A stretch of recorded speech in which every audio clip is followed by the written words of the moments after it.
Kapag sinapak ka, sapakin mo rin. 'Di ba, yan ang kadalasang tinuturo ng magulang sa anak. Minsan tinatanong ng mga magulang, paano ko tuturuan ang anak ko na maging matapang without hurting others? Tanong, yun ba talaga ang tapang? Ang tunay na tapang ng bata, hindi yung marunong siyang manakit. Ang tunay na tapang, marunong siyang tumayo para sa sarili niya. Turuan natin silang magsalita. Sabihin nila, ayoko ng ginagawa mo. Turuan silang lumayo sa gulo.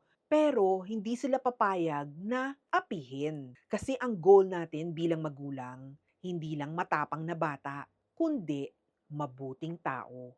Oo, dapat alam ng bata kung paano ipagtanggol ang sarili niya. Pero mas mahalaga na alam niya kung kailan lalaban at kailan iiwas. Dahil ang totoong lakas ng tao, hindi sa lakas ng kamao, nasa lakas ng karakter.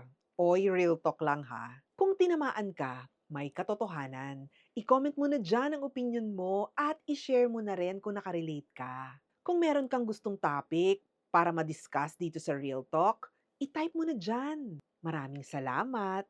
This is Ella. See you sa next Real Talk. Real talk with Ella.